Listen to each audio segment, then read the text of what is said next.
pa hoy el título de nos devocional ta Dios detrás de historia.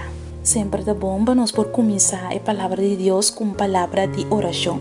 Pensei me querer invitar no momento na aqui para uma palavra de oração junto comigo. O Senhor Deus nos está agradecido e nos tem a botangue que nos por ter a oportunidade de trocar para abrir a palavra. Lá o Espírito Santo por ajudar-nos a compreender isso aqui e praticar de nossa vida nos está pedindo em nome de Jesus. Amém. Nos versículos de meditação te guardo allá de book de Daniel, capítulo 2, versículo 21.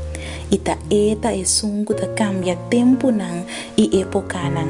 Ita kita reinan, ita pone reinan. Ita duna sabedoria na sábio nan e conhecimento na homem nan de compreendimento. Boa chega de puntra ta quem ta traz de história de mundo aqui. Boa chega de tudo se verdade Deus está na controle de mundo aqui. Boa chega de puntra ta quem está atrás de poder exercedor de cada governante. Palavra de Deus te avisa-nos no book de Daniel, capítulo 2, versículo 21. Ita é sunco ta cambia tempo nan e época nan. Ita kita reinan, ita pone reinan. Ita duna sabedoria na sábio nan e conhecimento na homem nan de compreendimento. Aí me inta, Senhor, que para eu compreender que tem Deus do céu que está atrás de história do mundo aqui. Apesar de mal uso, que o bibia a gente está assim de liberdade e oportunidade não que Deus está dando não, e timão de barco aqui está tem mão de tata celestial. Que ainda está assim, cada ser humano criado em sua imagem é objeto de sua preocupação, seu amor e de sua providência.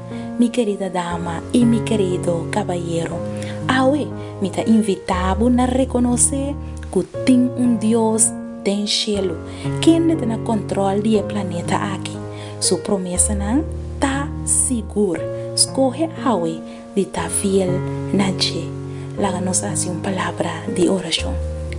Nos te amamos, mas danke, Senhor, que vai mostrar-nos a emenda que tabo de Deus que está atrás de história do mundo aqui.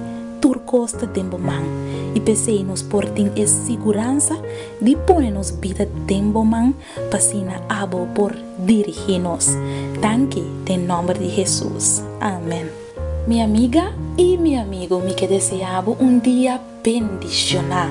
Me te espera que a palavra de Deus chega até em profundidade de meu coração. Sabe que Deus está atrás da história do mundo aqui e está atrás da história de minha vida. De manhã com Deus o poder.